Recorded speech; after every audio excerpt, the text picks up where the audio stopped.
Boom shakalaka, yo, here comes the chief rocker, rock it round. Should jump above the tip, you're not my knocker. For shop and top the ride, I make the people say, ooh, ah. Think I won't curse, I'll break down and say, boot that. Hey, mother, they gon' says, baby, just I may choke ya. Say what I want because I'm that type of guy. Now, family, I'll be damn slam, damn stone weak. Couldn't beat the smoke weak, that makes us so funky. Now, hold on, let me choose. Couldn't beat the booze, no, it's the shoe. The shoe? It's gotta be the shoes, cause girlies, they crack. They stand by the dock, so I say, boom, shakalaka. Grab the microphone, then rock. To take the truth when on the mic, I'll say anything that sounds good. Like jump and a trump and sound over some, they got in the hat and a mouse ran up the stairs. Now that didn't make no sense. Come on, who cares? See, everyone's out to get the show, so don't be trying to knock me. I say what I want to say as long as it sounds funky. Some MCs wanted to buy me, so they try to take stands. But they don't understand, I'm the motherfucking man. I amaze and astound. Lift them up and down, smack a few of them around. Let them know who is the girl, who's the tip of the top, the commit the track, the best under the sun. I'm the Lord Chief Rocker number one, Mr. Funky. The Lord Chief Rocker number one, Chief Rocker. The Lord Chief Rocker number one, Chief Rocker. The Lord Chief Rocker number one, Chief Rocker.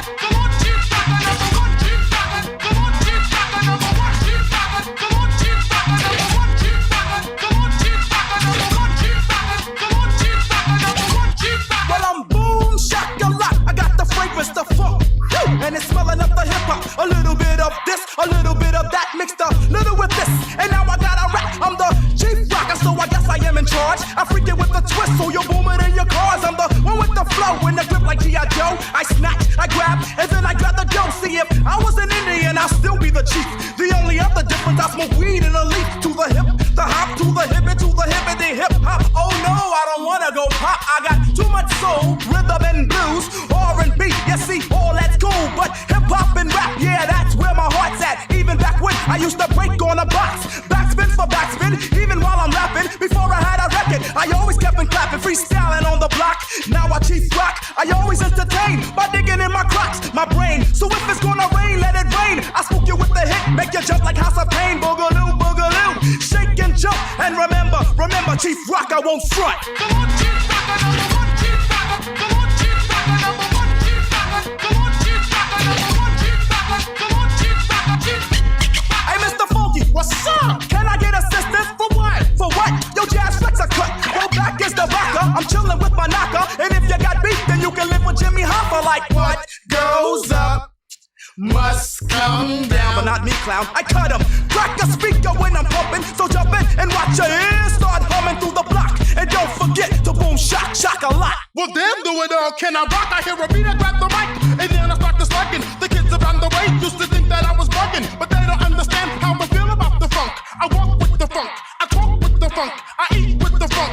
I sleep with the funk. I live off the funk. I die off the funk. So now what do they say when I'm walking up the block? Boom, shakalaka, there goes the Chief Rocker. Come on, Chief Rocker, number one, Chief Rocker. Come on, Chief Rocker, number one, Chief Rocker. Come on, Chief Rocker, number one, Chief Rocker. Come on, Chief Rocker, come on, Chief Rocker, number one, Chief Rocker. Come on, Chief Rocker, number one, Chief Rocker. Come on, Chief Rocker, number one, Chief Rocker. Come on, Chief Rocker, number one, Chief Rocker. Come on, Chief Rocker, number one.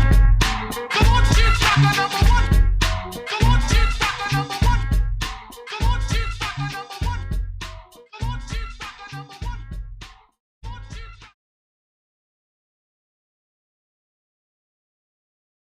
Holding now. This is the hip hop call. I sound a bit slow. I'm absolutely happy. Lots of stuff going on.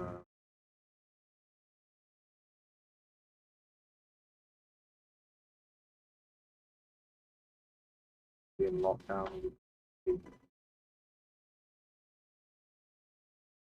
Yeah, it's going to be kind of a short one. Doing an overview of Chief Rocker by Lord of the Underground. I have heard this song before. Not really heard it too many times.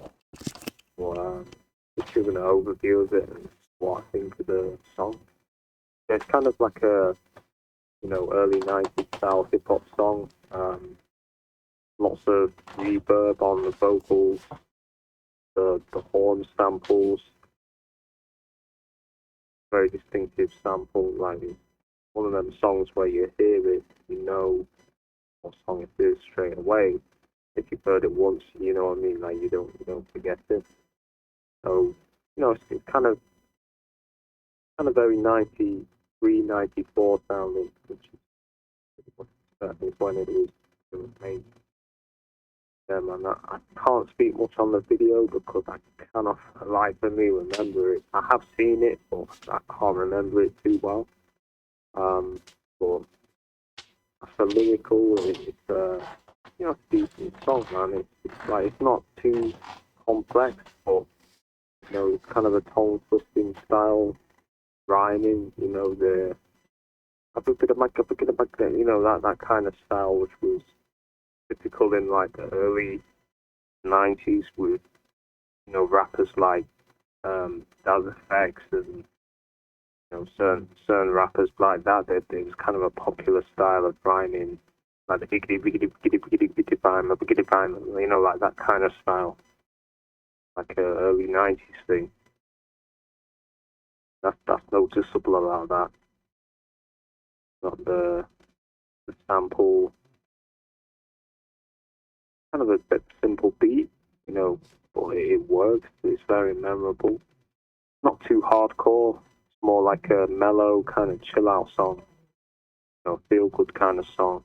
Not taking itself too seriously. But the most memorable line for me was, "I live with the funk. I die for the funk. Fight for the funk." You know what I mean?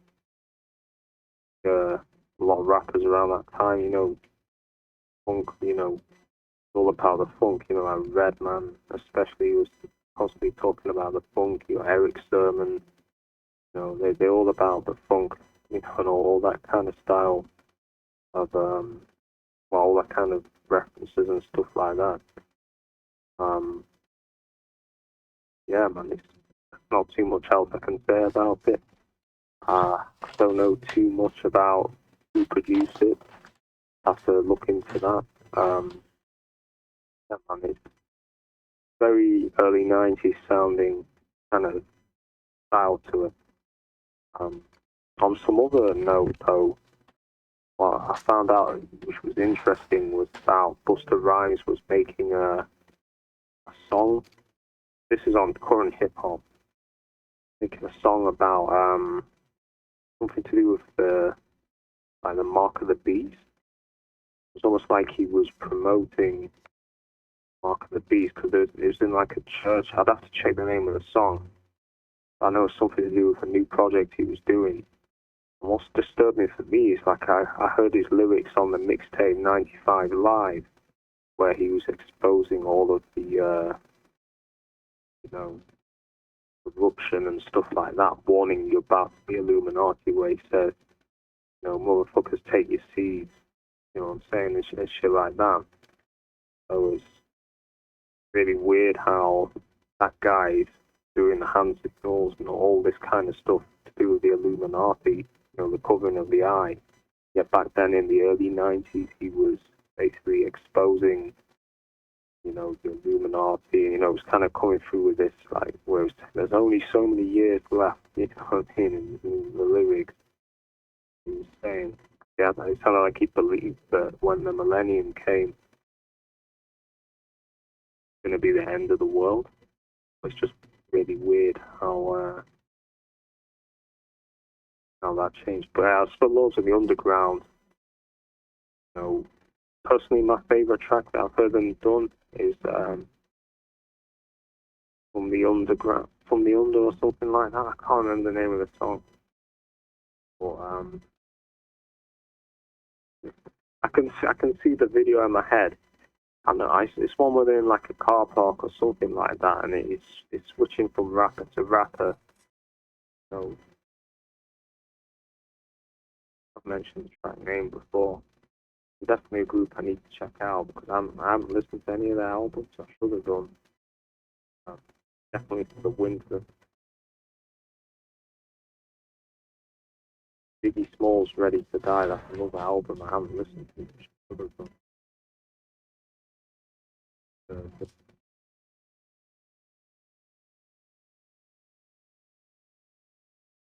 go through the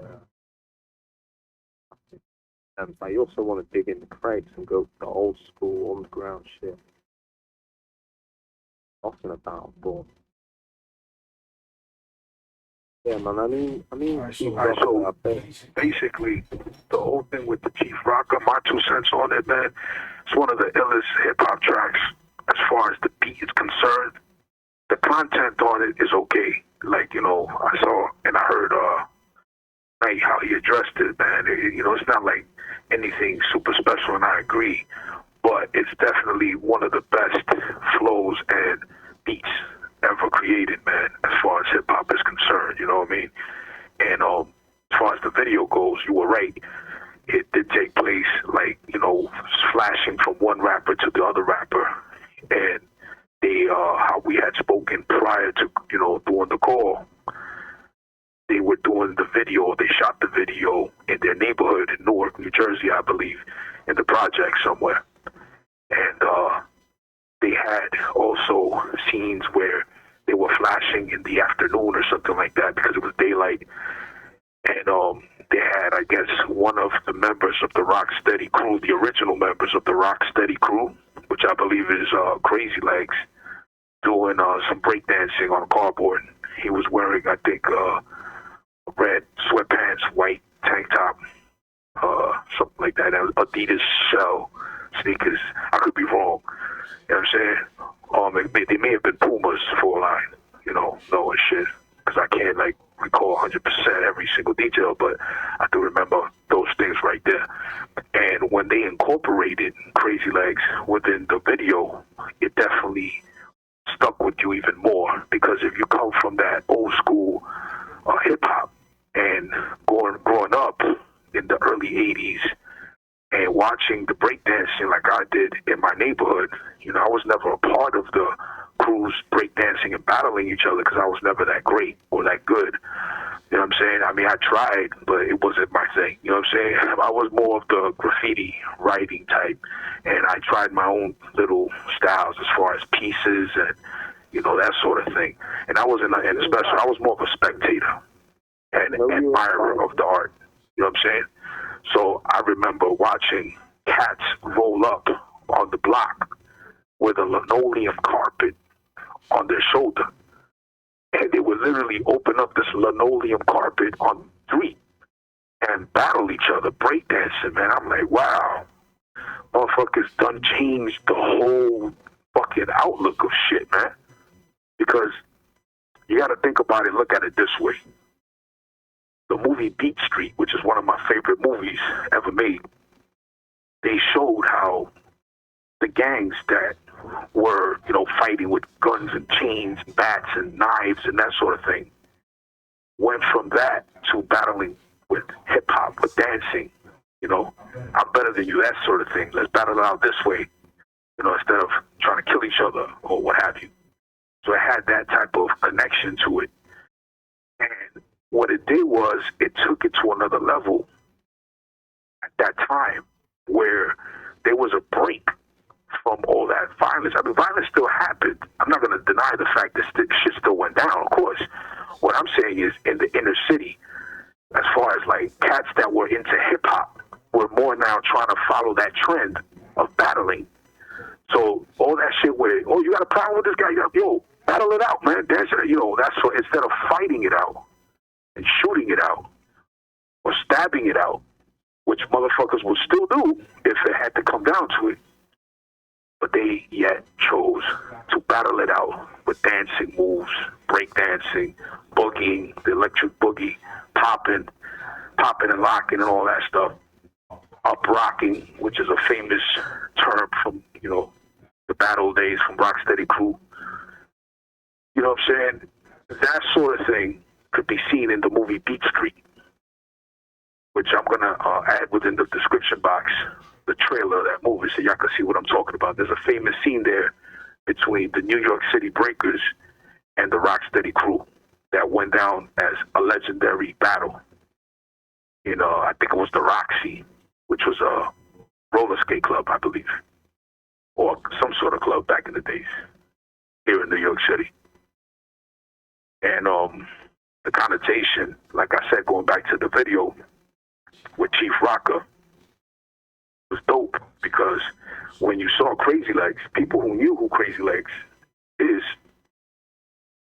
you would automatically be like, oh shit, wow, they put Crazy Legs up in the video. They made it that much more appealing, that much more realistic as far as whether the message they were trying to convey, you know, like real hip hop, you know what I mean? So they did that with that, in my opinion. I didn't know you were a writer, man. Gotta get out of here, Jay. I didn't know you were a writer, you know, into graffiti and shit. Oh, no. I wasn't, like I said, man, I wasn't like a famous writer. I wasn't like bombing everywhere and everybody knew my name. I wasn't like that. My shit was more, you know, like drawing characters and shit by myself in a little black book. You know what I'm saying? And things of that nature. But I wasn't nothing like, you know, going out on the street bombing trains and bombing like walls on the street in New York. Nah.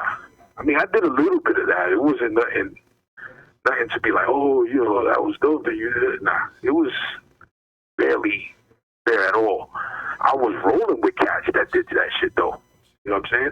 I'll be rolling with them, going inside of the subways and fucking almost being hit by trains and shit. It is ridiculous, man, the shit that I see these people do, man, just to get fame. Motherfuckers will climb up a fucking billboard, you know what I mean, on a fucking building. I mean, it was crazy. I never did it. I never did none of that shit like that. You know what I mean? I just happened to be with them, you know, with the little group, you know, that would be doing that shit. Like, climbing on roofs is cool, but yeah, when it gets to the point where you like live climbing like crazy objects. Yeah, nah, that shit is ridiculous. You know, people climbing up like scaffolding or right. You know, they did that back in the day for sure. Get the highest spot and all that. Right. Motherfuckers have died because of that shit. There was like this guy in London, I think, who got hit by a train doing that. Like quite a few people, you know, have been hit by trains, you know, trying to get the best spot. I'm sure, man. It happened all the time back in those days, man. It does, man. Like, happened to, you know, they're trying to get somewhere like that.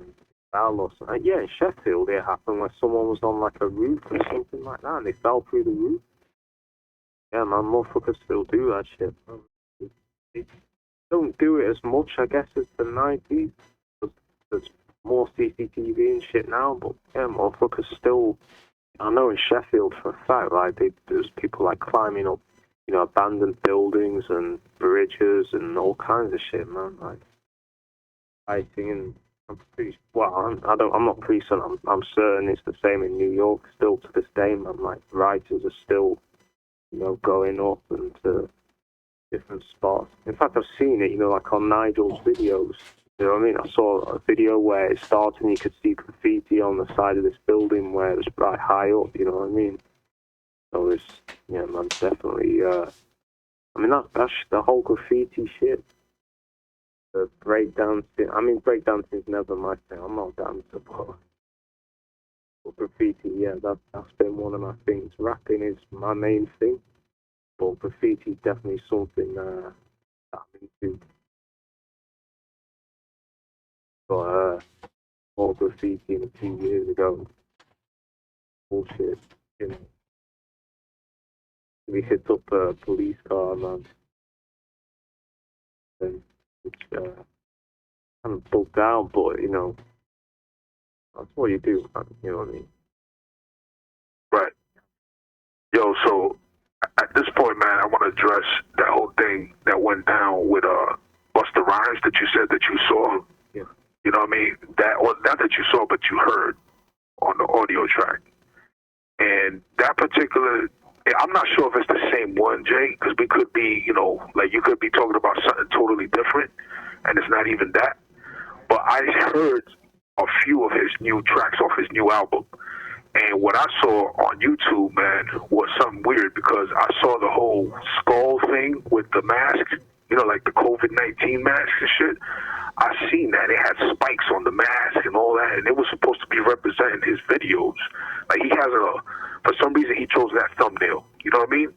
And I know what you're talking about in regards to, you know, him speaking on a lot of the stuff that he's exposed in his early 90s albums, man. Like, you know, what was one of the name of the albums? I think it was Anarchy.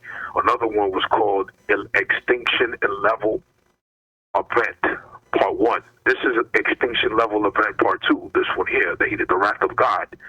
And then there's another one that he did, I think, When Disaster Strikes was another one. So one thing I'm going to say is this, man. You know, in regards to Busta, man, I got to give him the benefit of the doubt with what I seen him and heard him do in the Apollo. He did a show at the Apollo. It was about almost an hour long with Spliff, his sidekick, you know, the hype man, you know what I mean? And he said some shit towards the end of that, you know, performance that made me realize, you know, maybe he's not down with this shit. Maybe he's trying to put people up on, like, yo, check this out, man. This is what's going on. Because he mentioned on another show, on another podcast, this guy, Nori, he got this joint called Drink Champs. And I noticed that when he was talking on there, he was exposing stuff that, you know, he was saying stuff about what got him into exposing a lot of shit from the New World Order on his, you know, music. George Clinton, I don't know if you know who George Clinton is, but he's like one of the godfathers of funk, you know, the 1970s funk era. And he got like dreads, long dreads that are like rainbow colored and stuff like that. Well, he specifically put him up on the book with William Cooper, Behold the Pale Horse. And that right there is what got him into, you know, breaking all that down in his rhymes and whatnot, and his albums. He was talking about all of that. So I'm pretty sure that he was definitely trying to expose stuff, you know. Hold on a second, Jay. Give me a second, Jay. Hold on a second.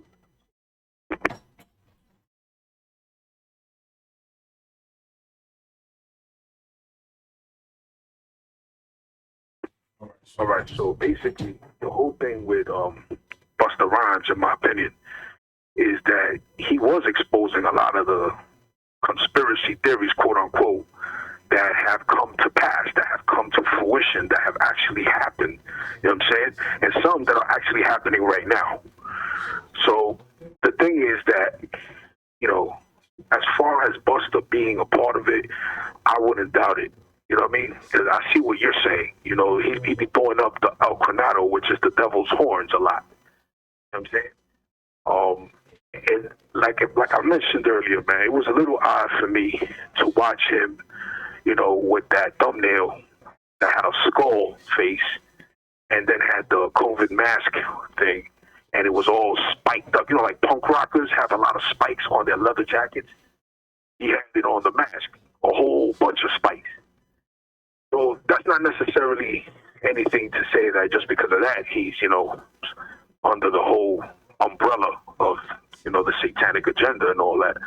But it is odd. One thing that I also found out was there was some sort of like, I don't know if it was a tattoo or you know, some sort of, it looked like a carving on the skull, in the middle of the forehead of the skull, that looked like a symbol, you know, like a backward E and like two backward E's opposite ends of each other. It right in the middle of the forehead. You know what I mean? Like right above where the nose bridge would be, between the eyes type of shit. And I'm like, what the F is that? You know what I mean? Well, you know, got to do your research. You got to look more into that. But going back to what I was saying about George Clinton, who was, you know, pretty much the godfather of funk back in those days, I guess he took Busta Rhymes and other people under his wing at the time, because you know how the music industry, a lot of people, you know, they all know each other. And he was putting up Busta on, yo, you ever heard of this guy? Which is William Cooper, who wrote the book Behold the Pale Horse back in 1991. And he rest in peace, by the way. I believe that it intrigued them because when Busta Rhymes was talking on Nori's Drink Champs joint about it, he was describing, the era back then, how there was a gap of time where cats were talking about intelligent stuff. Cats were breaking down shit like, Public Enemy is one of his major influences. That's what Busta Rhymes said. He even let it be known on Drink Champs that Chuck D from Public Enemy is the one who named him. He called him, "You're gonna be Busta Rhymes." That's a good name for you right there. And he took that name.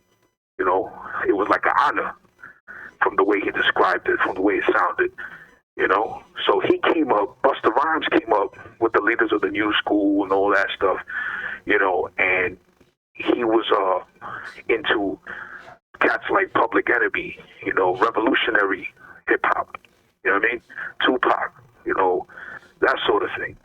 Tupac was a lot later than that, but, just throwing that in there as one of the things he was mentioning on the podcast with Nori. So to address what you said, another track that I heard off of Busta Rhymes' latest album, which is Extinction Level Event 2, The Wrath of God, there's a track called Satanic. Now, you got to remember what I mentioned, how I described that thumbnail that he chose. It's a skull with that backward E going east and west on the middle of the forehead, and then that spiked COVID mask and like a tuxedo that the skull face was wearing. So I'm like, okay, satanic. So of course you can't just judge a book by its cover and assume that it's going to be negative or what have you, because Busta's been, exposing mad shit, man, from back in those days, like you and I both agreed upon and we recall, right? So I just said, you got to listen to the track before you even come out and try to say anything, right? So that's what I did. I tried to listen to the track. When I listened to the track, I noticed that what he was saying pretty much was people need to be aware of the shit that's going on, how they're dressing up satanic agendas in the music industry and in the movie industry, and they're camouflaging it and disguising it as, a good thing. That like they're making it sound and look good, and people are falling for it. And people are forgetting about Jesus Walks. This is his words, literally. Jesus Walks is one of the tracks off of Kanye West's old album, one of his famous tracks that put him on the map. And that was a dope song. That was a dope track. So he was trying to come back and talk about how, from what he was describing, where we need to go back to, how people lost their faith in God, how people, are looking at an industry to guide them that has nothing but, a sinister, resulting type of plan for everybody. You know what I'm saying? They're not rolling with anything that's truly positive. They're trying to complete an agenda the same way that these motherfuckers are trying to complete an agenda by depopulating the planet. They're helping by putting out all this satanic stuff that people seem to be gobbling up like fucking candy. And I think that's what the message that he was trying to, convey on that track called Satanic. Now, I could be wrong because I didn't listen to it completely because I fell asleep in the middle of it. But from what I heard in the beginning, that's what I remember. So what I'm going to do is I'm going to listen to that entire track again when I got the chance. And we could talk about it privately, you and I, and compare notes on that. But I'm definitely going to add it within the description of this call so people could check it out themselves and, come up with their own thoughts on how they think or feel about what they hear Busta Rhymes, breaking down in his latest new album in that track called Satanic. And then I'm also going to add within the description the podcast with Nori and Drink Champs where Busta Rhymes was on there. And he was talking about, how that book with William Cooper, Behold the Pale Horse, influenced all his albums. You know what I'm saying? All his albums, that book. And how he put certain people up on that book that are in the music industry that know about it too. You know what I'm saying? Certain hip-hop artists that know about it. And you can, he said something about, you can see how they were influenced by it too. By if you compare certain lyrics to certain facts that are in that book that they also try to share with the world within their rhymes. So as far as I, know, and as far as, and that's the key word here, as far as I know, because I may not know other shit that you do, or someone else can come out and say, nah, but, Busta Rhymes, he said this or he did that. And one thing that I did see him do a lot, and I've already said this already, it's on the record, that whole thing about throwing up the devil's horns and all that, you know what I'm saying? That shit don't mean no I love you. I mean, they got that in Hawaii where they say that. You know what I mean? And other people say how this shit means something else. But we already know in the music industry, when they see devil's horns up, they know what that means. That's acknowledging Baphomet, which is basically the devil, Lucifer. So that's, as far as I know, that's one of the main things I've seen him do. And I still see him do it. You know what I'm saying? To this day. You know what I mean? On that thumbnail that I'm going to add to the description where he did that 49-minute, I guess you could say, like he did a small show with Spliff. Because remember, you ain't got nobody really in the audience there. It's just them performing by themselves. There's probably like a few people in there. I don't even know who those few people were, to be honest with you. But people who watch the video will understand once they see and hear it, what I'm talking about. But I did respect and I appreciated what Busta said towards the end of that Apollo show, because he dropped some nuggets, of truth in there that I appreciated. For those who want to know what he said, check out the video where he's performing at the Apollo towards the end, and you'll hear it. But other than that, man, that's pretty much it as far as those two things I wanted to address that you had mentioned earlier, man. But going back, Jay, to what you were saying with Busta, man, that you've seen him do other stuff, man. What was it that you recall or that jumped out at you that you saying like, yo, man, but this guy's talking like this in the past and he's exposing, but then he's doing that. What exactly were you saying? In pictures of him like doing the hand signals that they do, like opening one eye and stuff like that. That nature. Right. I've seen him with the devil's horns myself, so I know what you're talking about in regards to that. I don't know, man. Maybe he's trying to play both, sides or something. I don't know. Honestly, I can't really call it 100%, interesting what he said toward the end of that Apollo show. One of the things he did say that I want to touch briefly on was, everything that we're going through right now that he said, like, as far as the COVID-19, the lockdown, the riots, and all this other stuff, he said, things don't happen just because they happen, man. You got to pay attention, he said. He said something about don't always believe what you see and hear, and go with your gut instinct, he said. The shit he said, man, made a lot of sense. And it didn't seem like he was a part of the shit. But then again, you never know, 100%, right? So I'm just putting out there what I've been able to pick up on, as far as I know. And that's the key word here, as far as I know. I don't know everything, but I know that much to that limit as far as the latest, the most recent. You know what I mean? For all I know, I could be totally off and wrong about thinking about the whole thing with him and Devil's Horns, but I don't think I am, to be honest, because we've seen that way too many times with other artists, like you said, covering their left eye or with the Devil's Horns up or with the shush, finger on their lips to not say nothing, like silence and all that. So that's real. That's not some made up fake Hollywood intimidation. No, that's symbolic. These people communicate with those type of signals to one another. That's what they do. Same way that these perps and these organized stalkers use a lot of programming hand signals around us. It's more or less the same thing. They communicate in that way. You know, you could have a high-ranking Freemason that's the director of a company or CEO of a company that makes movies in Hollywood communicate with another high-ranking Freemason that owns another, you know, movie company, and they'll make a movie, and within that movie, they'll be communicating with one another, man. This is the type of shit they do, man. It is what it is. Right. Your thoughts?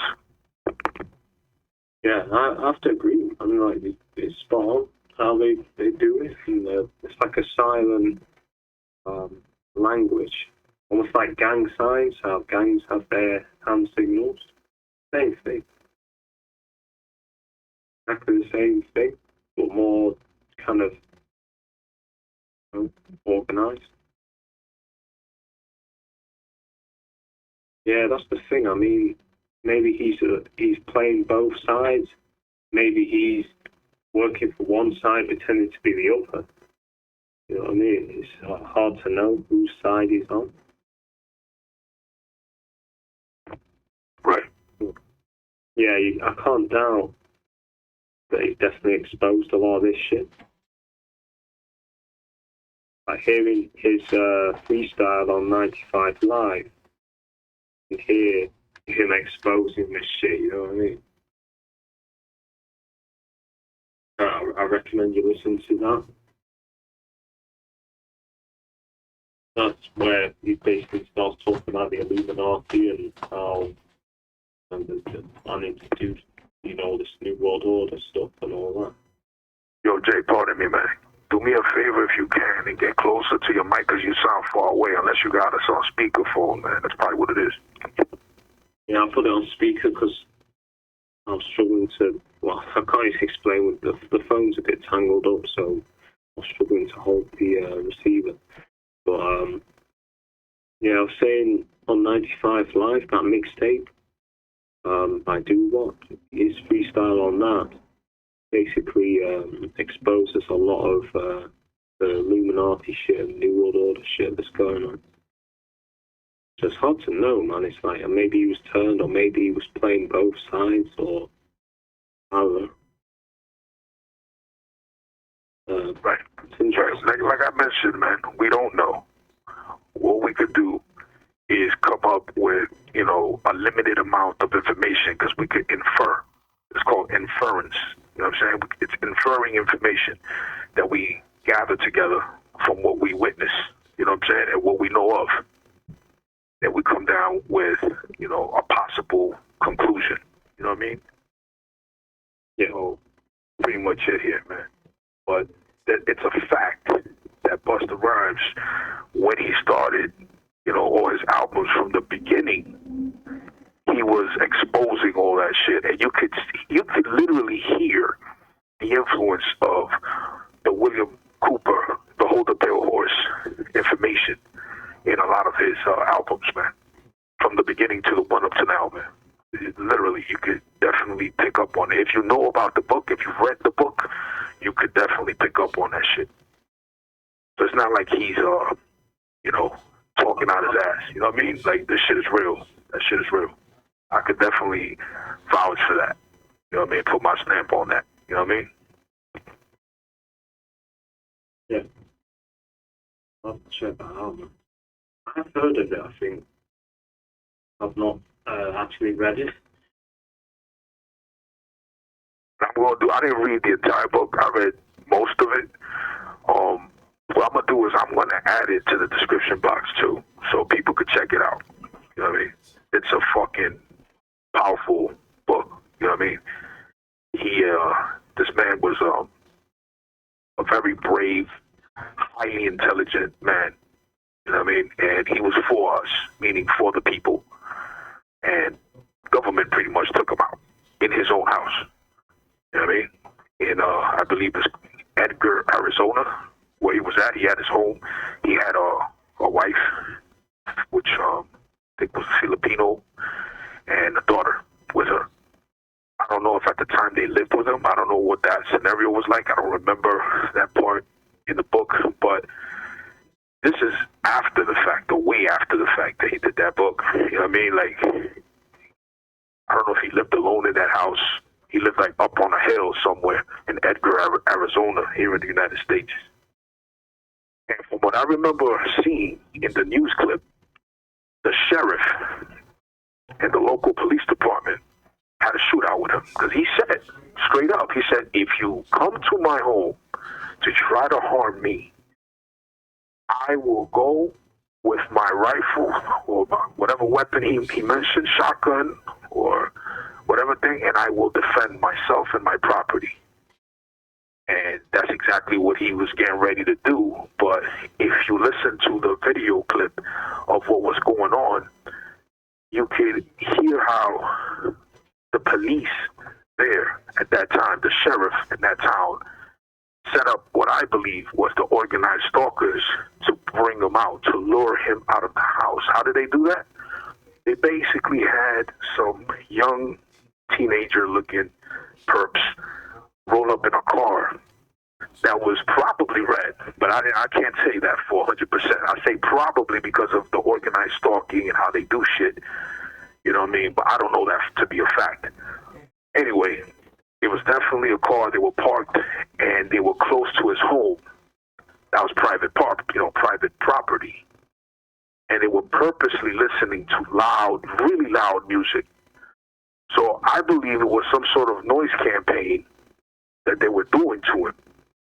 And of course, William Cooper, being the man that he was and whatnot, he was trying to figure out what was going on. He looked out the window. He saw there were kids in the car. So what he did was, he didn't, think about it twice. He was just going to go over there to tell them, listen, this is private property. You got to go. You can't be here with this loud music, especially, that type of thing.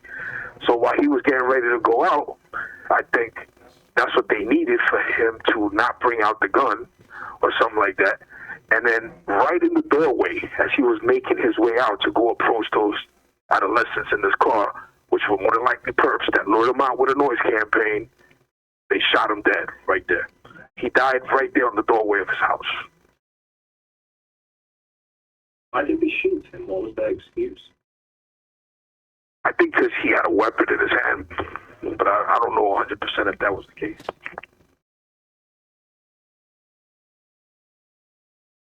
That sounds like how these bastards are doing.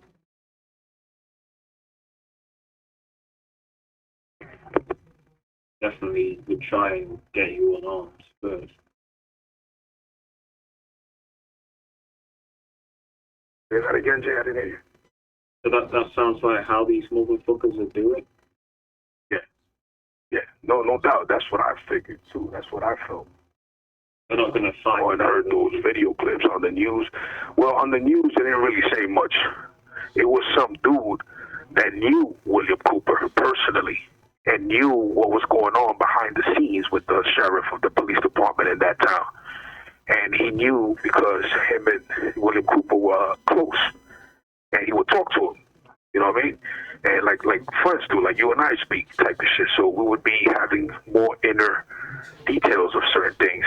So he's the one who pretty much narrated it was like a documentary on Bill Cooper. And they show video clips of the news, and he was actually breaking down what actually happened as opposed to what they say happened. You know what I mean? Yeah. I'm going to add all of that within the description of this video.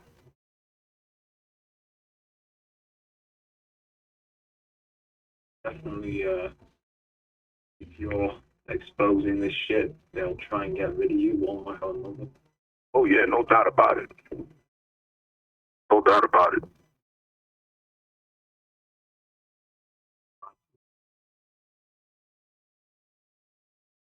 Yeah, back to the hip-hop shit, man. I mean, Yo,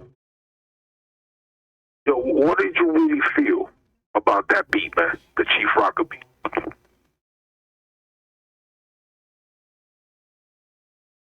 I like the beat. It's just like the horn sample, the recognizable sample.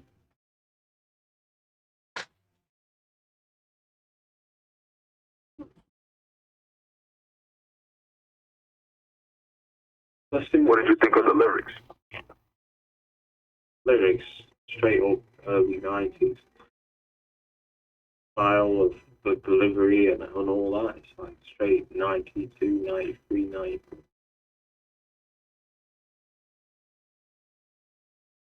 You can tell it's early 90s straight away. How it's delivered.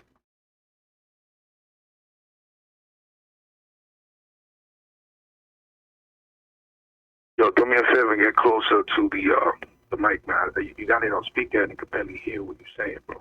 Yeah, I was saying you could tell straight away it's an early 90s joint. Just the way it's the style of the beat and the lyrics and all that. Yeah.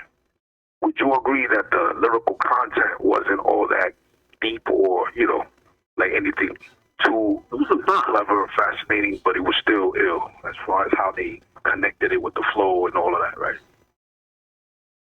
Yeah, it's more like one of them tracks you vibe to, but you don't really think about the lyrics.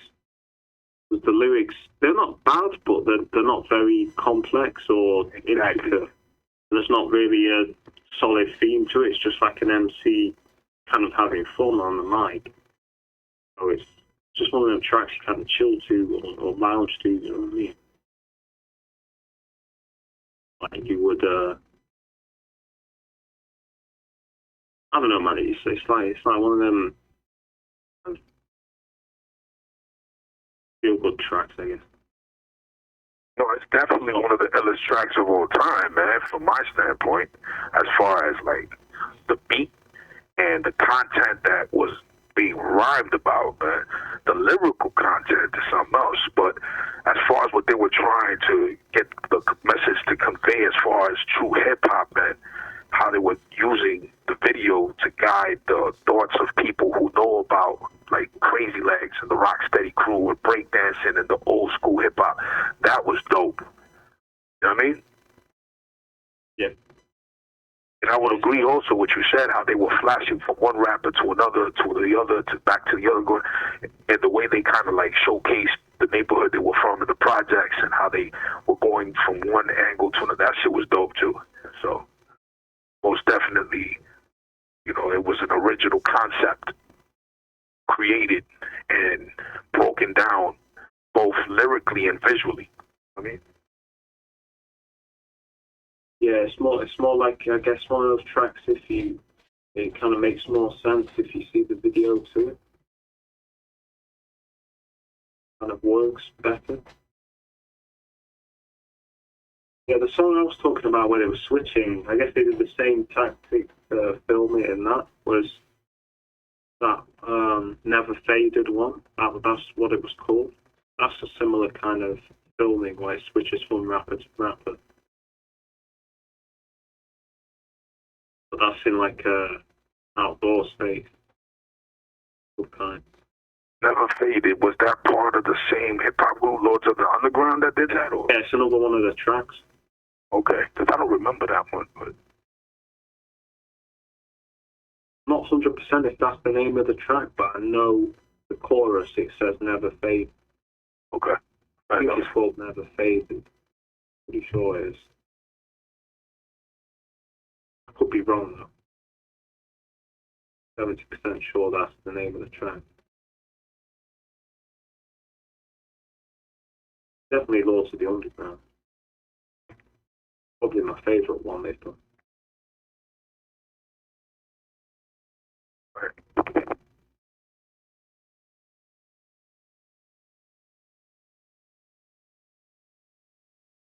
I don't know if you want to end the call now or if you want to talk about some other stuff. I'm really knackered, man. It's been a good call, man. Like, on the subjects of the whole hip-hop and the secret societies infiltrating it shit, that's definitely something that is very, interesting to speak about and important to expose it. Absolutely. These motherfuckers definitely have infiltrated hip hop, and they've got the Freemasonic shit in there, and the satanic Luciferian shit, and all that shit. Oh yeah, big time. It's like if they use the hip hop culture as a way to convey their satanic agenda, because they know that the music is so impactful and popular, and they're gonna go with whatever music seems to be the most captivating at the time. And they know that hip hop started off from what they thought was going to be a fad into the huge success that it's become. You know what I'm saying? Globally, internationally. So that's where they gravitated to because of that. And they try to do it like with everything else, like movies, popular culture. They influence that too. You know what I mean? So whatever's popping, that's what they use. Yeah. Yeah, because it's like rock and roll was like their medium before that. Whereas today, like hip hop and pop music are like the main two kind of avenues they go for. Absolutely. You hit the nail on the head when you said rock and roll, and also heavy metal. We got to remember heavy metal, man. They did a lot of backmasking on heavy metal tracks back in the day. The same way they've done backmasking on hip hop tracks, further up in the recent, past. So, yeah, man, it is what it is. They use whatever is popping, man, pretty much. It's what it, boils down to. They see and hear, because they need to witness that shit. They need to watch it and get statistics, man. They got their people out there infiltrating clubs and concert halls and all that shit. And they know who counts the numbers, how many people, how much money it's making and all that. So they could tell if an arena, right, if you look at a football field, that's just, well, that's too much. That's actually too much. Let's go less than that. Let's go into a concert field, right? Let's say the maximum of people that could fit in a concert is 15 to 20,000 people. Let's just say that off the back, right?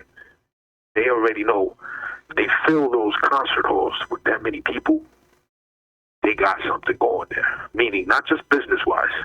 They know they got that on lock already.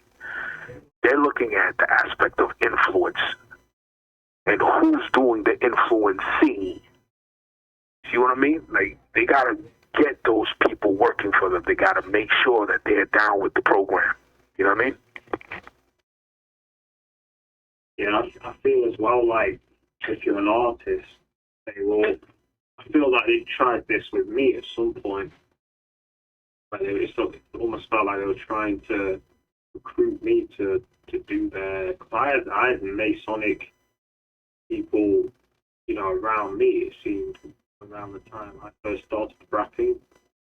Motherfucker with like a Masonic ring suddenly came out of the blue and started chilling with this girl that I was kicking it with. Just weird shit. Like this girl started talking to me, and then she was saying she's she turned out to be a perp, but she was talking about how she was into music and like a promoter for music videos or something like that on YouTube. And she was asking me about my music. So it almost felt like they were trying to, her name turned into like, her nickname was like something Owl or something like that. So it's like, with more gimmicks and shit. Yeah, they be having jokes like that. I know what you're talking about. Matter of fact, I remember when you brought that up to me, man, we had a conversation behind it, man, and if you don't mind me sharing that, man, I kind of remember some of the story that you mentioned to me, man. And from what I remember, you said there was one point, I don't know if it was a second time or a third time that you met up with them, and I guess that last time that you met up with them in a bar setting, I think it was, he was trying to get you to notice the ring on his finger because he kept tapping on the table, tapping, and you were wondering why did he keep, tapping his finger on the damn table for. So you thought it was some sort of dark NLP tactic that he was doing. But in reality, what he was doing was trying to get you to notice the ring on his finger that was a Masonic ring. Yeah, that's right. That's it. In fact, banging, doing something like that. I can't remember exactly, but I think, doing something with that ring. But yeah, he kind of disappeared, you know what I mean? He didn't come back. Hello? Can't really hear what you're saying, Jake. He kind of disappeared. He didn't come back after that. I haven't seen him since. He just kind of left. But it was weird. Like how they send the people to... It's almost like they send their scouts to see what we're about, you know what I mean? And see if they can use us to their advantage. That's what it feels like. And if they can't do that, then they target us. Right. I think you're probably right on the money when you described it as him probably being a scout for these people. Like the same way they scout for talent, they scout for people that they can, possibly get them down with their program with. Try to influence them in some way. Or get them down with the program. You know what I mean? Yeah, that's pretty much what I was thinking they were doing. That's what it felt like. I don't try to watch me. Yo, Jay, man, so we're kind of running at the time now where it's almost going to be an hour. So this is your call, brother. You have the floor to close it, and whatever you want to add on to it, let your viewers know what's coming next as far as what you have plans for. Or if you don't want to say nothing now, it's up to you. It's at your discretion, man. You got the floor, man.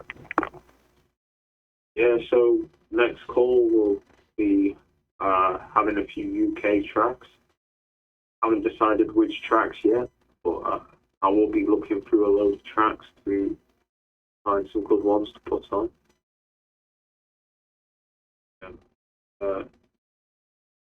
Knackered, man. Tiring this week is, and next time I should have more energy and be a bit more focused. Yeah, man, this is how this call is. I mean, we go into all types of subjects.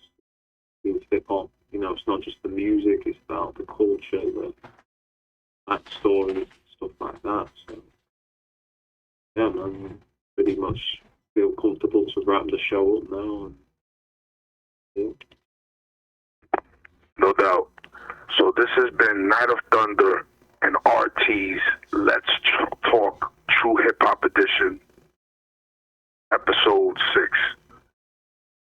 And we'll be coming at y'all with another one soon enough. Stay tuned, y'all.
The shoes? It's gotta be the shoes, cause girlies they clap. They stand around and dance, so I say boom, shakalak. Grab the microphone, then rap. To tell you the truth, when on the mic, I'll say anything that sounds good. Like jump and a trump and sound over some, the kind of hat and a mouse when cares? Now that didn't make no sense. Come on, who cares? See, everyone's out to get the show, so don't be trying to knock me. I say what I want to say as long as it sounds funky. Some MCs wanted to find me, so they try to take stands. But they don't understand, I'm the motherfucking man. I amaze and astound. Lift them up and down, smack a few of them around. Let them know who is the girl, who's the tip of the top, the cream of the crop, the best under the sun. I'm the Lord Chief Rocker number one, Mr. Funky. The Lord Chief Rocker number one, Chief Rocker. The Lord Chief Rocker number one, Chief Rocker. The Lord Chief Rocker number one, Chief Rocker. The Lord Chief Rocker number one, Chief Rocker. The Lord Chief Rocker number one, Chief Rocker. The Lord Chief Rocker number one, Chief Rocker. The Lord Chief Rocker number one, Chief Rocker. The Lord Chief Rocker number one, Chief Rocker. Well, I'm boom shakalaka. I got the fragrance, the funk, and it's smelling up the hip hop. A little bit of this, a little bit of that, mixed a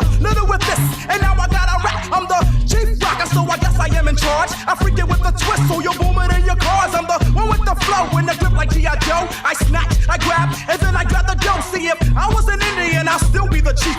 The only other difference, I smoke weed in a leaf. To the hip, the hop, to the hippity hip hop. Oh no, I don't wanna go pop. I got too much soul, rhythm and blues, R&B. Yes, see, all that's cool, but hip hop and rap, yeah, that's where my heart's at. Even back when I used to break on a box, backspin for backspin, even while I'm rapping. Before I had a record, I always kept on clapping, freestyling on the block. Now I chief rock, I always entertain by digging in my crotch, my brain. So if it's gonna rain, let it rain. I spook you with the hit, make you jump like House of Pain. Boogaloo, boogaloo, shake and jump. And remember, Chief Rock, I won't front. Come on, Chief Rocker, number one, Chief Rocker. Come on, Chief Rocker, number one, Chief Rocker. Come on, Chief Rocker, number one, Chief Rocker. Come on, Chief Rocker, Chief. Hey, Mr. Funky, what's up? Can I get assistance? For what? For what? Yo, Jazz Flex a cut. Go back is the rocker. I'm chilling with my knocker. And if you got beef, then you can live with Jimmy Hoffa. Like what goes up must come down. But not me, clown. I cut him. Crack the speaker when I'm pumping. So jump in and watch your ears start humming through the block. And don't forget to boom shock, shock a lot. Well, damn, do it all. Can I rock? I hear a beat, I grab the mic. And then I start to slacking. The kids around the way used to think that I was bugging. But they don't understand how I feel about the funk. I walk with the funk. I talk with the funk. I eat with the funk. I